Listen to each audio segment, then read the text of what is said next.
তখন আমাদের বিশুদ্ধ ঈমান থাকতে হবে, খাঁটি আমল থাকতে হবে, আল্লাহর রহমত থাকতে হবে। আল্লাহ তাআলা বলেছেন, আল্লাযীনা আমানু ওয়া আমিলুস সলিহাতি উলাইকা আসহাবুল জান্নাতি হুম ফিহা খালিদুন। যারা ঈমান এনেছে এবং নেক কাজ করেছে তারা জান্নাতের অধিবাসী। অন্য আয়াতে আল্লাহ রাব্বুল আলামিন ঘোষণা করেছেন, যারা ঈমান গ্রহণ করেছে, নেক আমল করেছে, ওই সূরা আমি তাদেরকে জান্নাতে প্রবেশ করব। তাহলে কি বোঝা গেল? জান্নাতে যদি যাইতে চাই তাহলে আমাদের বিশুদ্ধ ঈমান থাকতে হবে এবং খাঁটি আমল থাকতে হবে, আল্লাহর রহমত থাকতে হবে এবং আল্লাহর উপর তাওয়াক্কুল থাকতে হবে, আল্লাহর রহমত থাকতে হবে।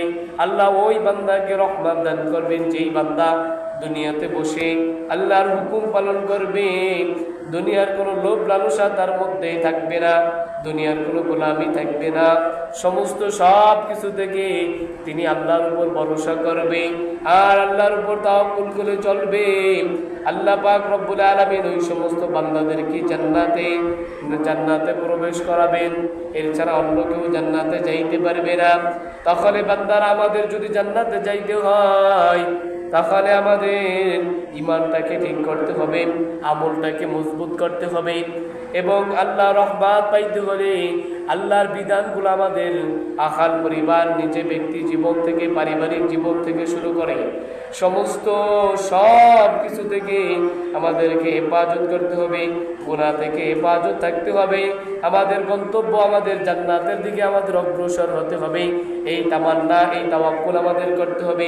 আল্লাহ যেন আমাদেরকে জান্নাতের পথে যেন কবুল করে, আল্লাহর আমলের পথে যেন কবুল করে, আল্লাহর হুকুমের দিকে যেন আমরা ধাবিত হতে পারি।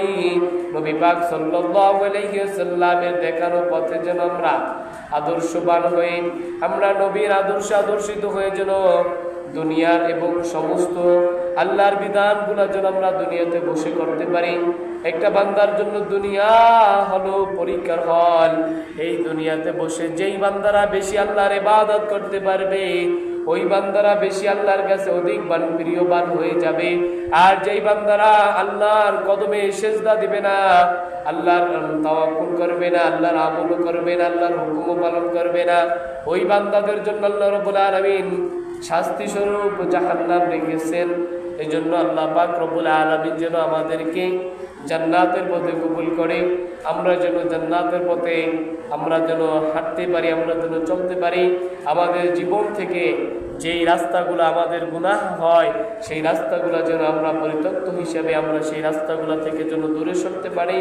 আল্লাহ যেন আমাদেরকে এই তৌফিক দান করে, শয়তানের ওয়াসওয়াসা থেকে আমাদেরকে যেন হেফাজত করে, আমাদের আখাল পরিবার সহ সমস্ত সদস্য যেন আমরা নামাজি হতে পারি, আমরা যেন নামাজটাকে যেন গুরুত্বপূর্ণ মনে করে আমরা যেন আল্লাহর কদমে সিজদা দিতে পারি।